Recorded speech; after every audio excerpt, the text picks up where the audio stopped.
ICE 2020. When hearing about this project in first or second year at the University of West London, I didn't think it would be as stressful, heartbreaking, and such a wild journey. Those being the bad while scraping away the good. Though all the positive things that went on was so amazing, getting to hear people's dreams after university, what they want to do with their degree, and what profession they would like to get into.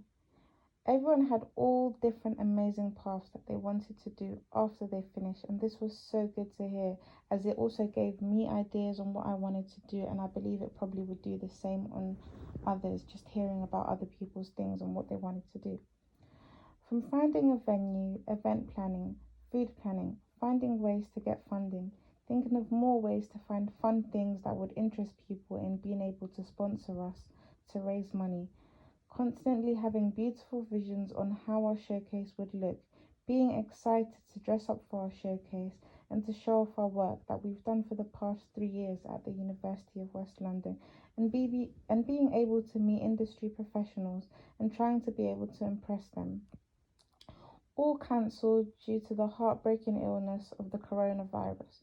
We had to change our whole idea, our whole concept into a virtual website where we'll be able to showcase our work. But it still did all go to plan.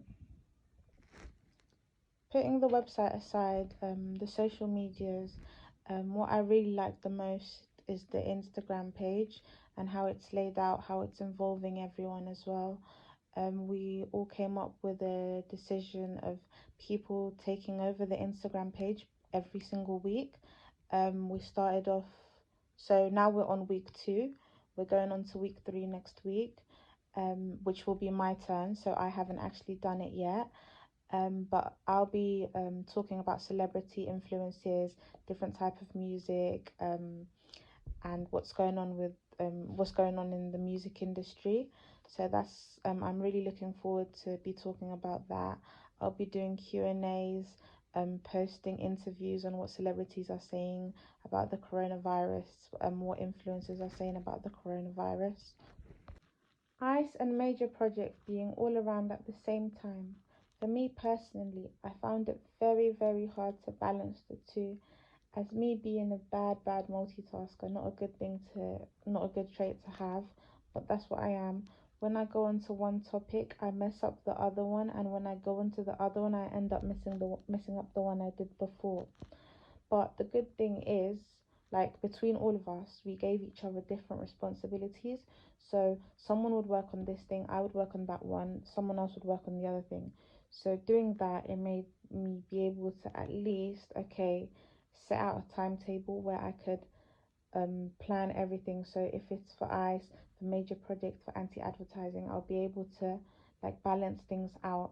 So that did help in that term, doing a timetable for that. I recruited myself for the sponsorship team for our 2020 Visionary Showcase because I had lots of family and friends which were interested in supporting me with this as they wanted to all see what I'd done throughout the 3 years. They wanted to be able to see my work, etc., and see my achievement on how I got far.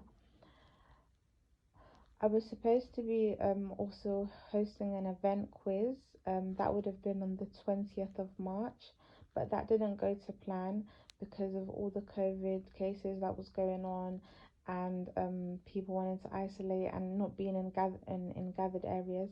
That wouldn't have worked. At that time, it failed. So the quiz event failed.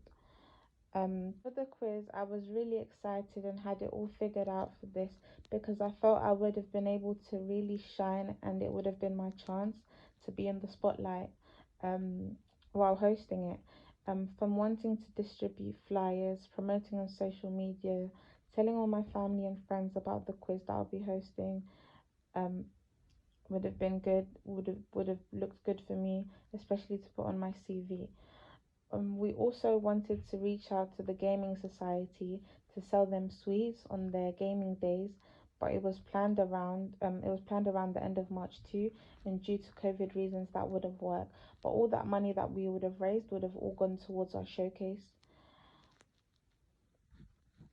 When hearing about the university shutting down, I thought to myself, oh no, It shut down, of course, due to the coronavirus. But of course, this was the safer option, and it still is the safer option. But I thought to myself, our group did have some ending tension before we shut down, um, because of the COVID. I thought to myself, if we don't have class and with this tension still going on, how is it going to be when working towards the project if we're planning to do it all virtually? So, wouldn't this make us more distant to each other? But we was able to manage it well. Like the Zoom, the online class, we did actually like we were able to contribute our ideas to each other on the WhatsApp group. As John Maxwell would say, teamwork makes the dream work. So the platform did work. Blackboard, for for that I can't. I'll put some negative comments on it. The connection for me wouldn't work. The mic would always cut out for me. Every time I log on, it would just reconnect. Um, I don't know why. Maybe technical issues. Now I'll be giving feedback for Eleanor Roberts.